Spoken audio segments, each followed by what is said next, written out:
David Gray, welcome to noise11.com. We have had the pleasure of your company over the years when you've been down to Australia, and this time from the other side of the world via Zoom. So welcome back. Thank you. The 13th album. I hope we mean lucky 13 when we talk about number 13. I was born on the 13th of June, so it's a lucky number for me. Okay, it's taken 20 years to get to this position. Well, but 25 years, hasn't it? Since the first record came out. It's longer than that. It's actually Century Ends came out in 1993, so it's 31 years. So 31 years since the first album to this one. Oh, so, okay. Yeah, it's been a while, but yeah, this one's, I don't know why, but this one's kind of come out. Sometimes they've got a bit of something extra. This one feels like it's got something extra to me. These songs were sort of born standing up. I'm really surprised by how confessional and confrontational these songs are. Are you writing about yourself in all these lyrics? Well, I use a kind of short story writing technique of using other people's perspectives. So, but obviously they relate to feelings and thoughts that I've had. So, yeah, that I'm fleshing other perspectives out rather than just barking up the same tree all the time. I'm kind of coming at it from different angles. So that was a technique that I found I used a lot across these songs. So it's very lyric driven, and there was a real relish to the writing and the rhyming that I just put a spring in my step making this music. It was like I'd stored a lot of stuff up and suddenly it was all coming out. I mean, a part of it, I know it's a rather jaded story now, but the story of how COVID disrupted making this album, it meant that the field sort of went fallow in the middle of the process. And what happened on the other side of that disruption was that when I got back into the creative making part, just a much richer thing happened, and I really got into the swing of the writing. As I say, a lot of stuff that's been waiting dormant to be born into song suddenly came flooding out, and the relish with which I sort of attacked the themes and the imagery, I was sort of stretching out in all directions. Essentially, it's quite ambitious. I was sort of looking at everything from a sort of planetary or even a sort of interplanetary kind of way. I was looking out, sort of like the sort of James Webb telescope. I was kind of looking outwards and looking inwards. So it was a kind of massive kind of taking into account of everything. The way you talk about various relationships on this record, it's like almost like 15 mini movies that we have here. I mean, you could take each song and turn it into a television show and then run it as a series on Netflix if you want. You've become my agent in 3 seconds. You've won. You've pitched it well. Yeah, that's what I mean about short stories. They're not all like that. Some of the songs, like Singing for the Pharaoh, and there's a few things that aren't like this. But if you look at After the Harvest, Plus and Minus, Leave Taking, they're kind of leaps of the imagination into other perspectives. Some of them more sort of coherent and resolved as a story than others, which are left more kind of open-ended. But yes, that's very true. With After the Harvest, the opening track on the album, and also Plus and Minus, you've already had the opportunity to perform these two songs live. How deep will you go with the set list of the 15 songs? Will you even have the chance to perform all songs? I would imagine some of them will never be performed. They will definitely get an airing at some point. That is a promise to myself.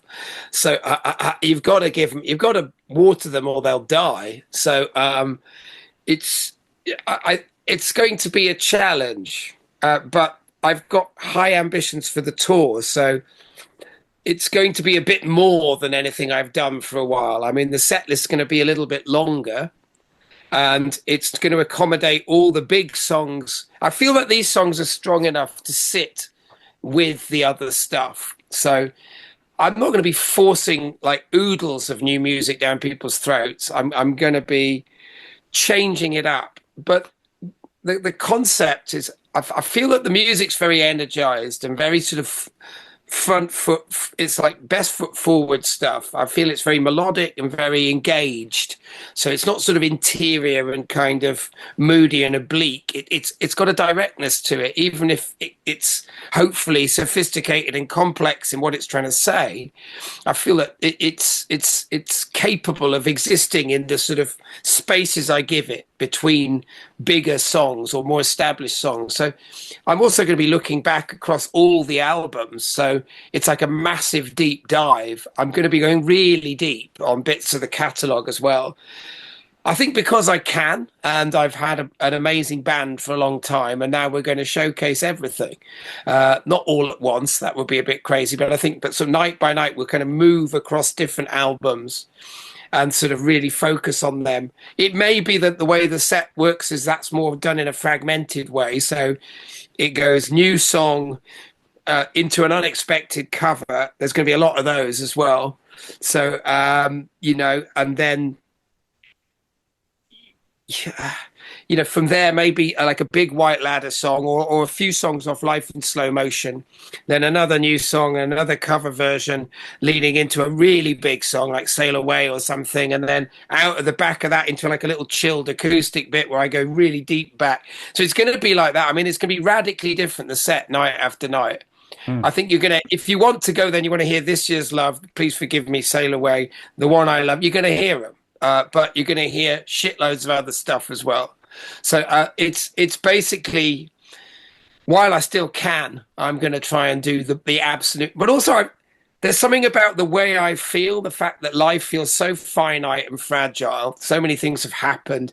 And now we're in this fucked up kind of political situation. We've got sort of a populist right on the march, not just in America, in the sort of land of the fucking fool. You know, we've got shit happening everywhere. We've had Liz Truss, we've had God knows what, we've got climate deniers, we've got a sort of stomping idiocy that just won't let go. And on the other hand, you've got the bleeding heart liberals like me who are sort of cringing and withering under the strain of this ludicrous situation. And I feel that music provides a kind of battery that stores good vibes and some of the correct thinking and feeling. And I just want to dip into that. My music, other people's music. It's going to be a whole sort of tapestry of things. I'm coming at people from every level. I might play A Hard Rain's Gonna Fall.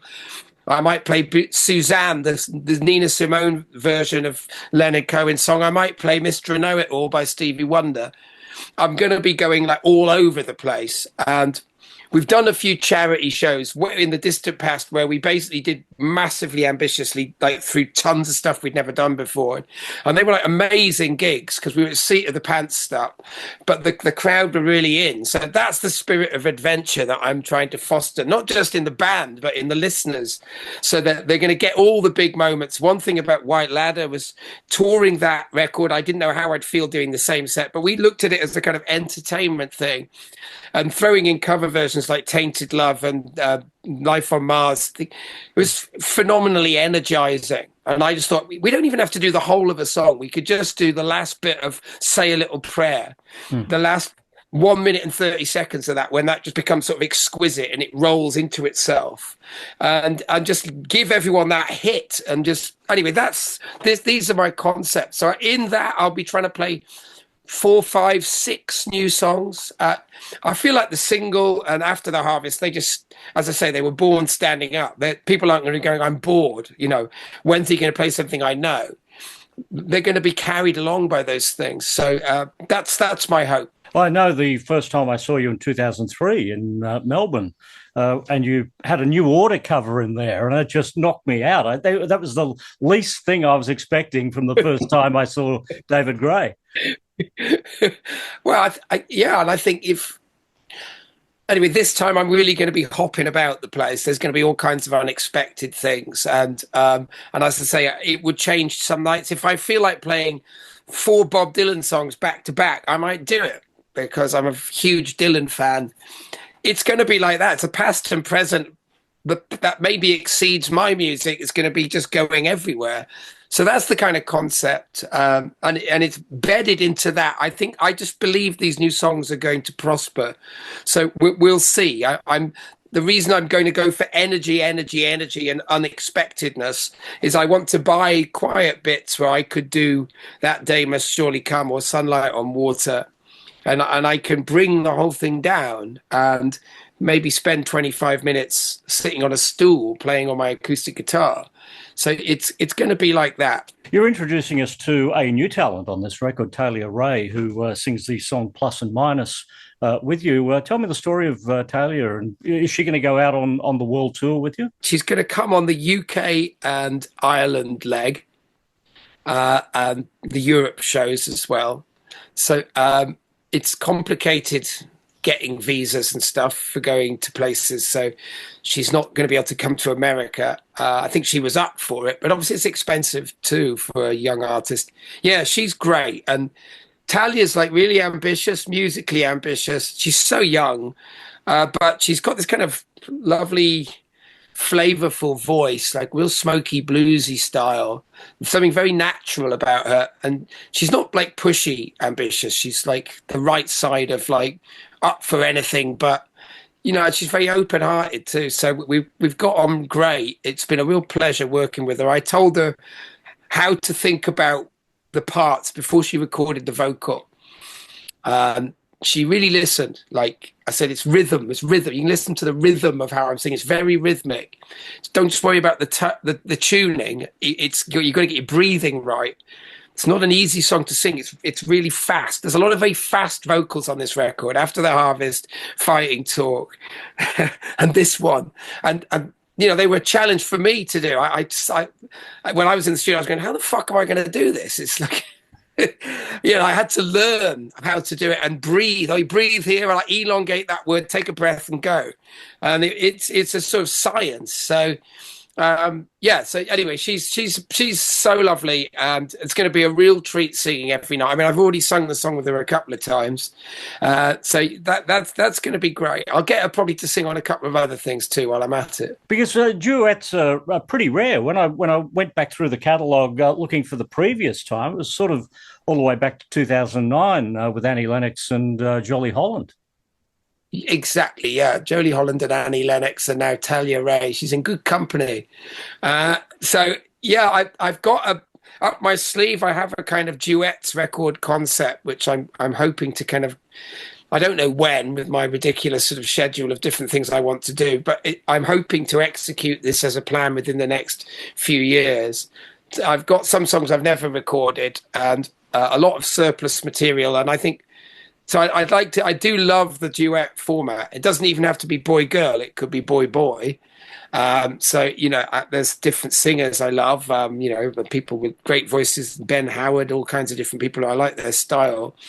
So, you know, that's something it just takes a lot of curating when you start getting other people involved.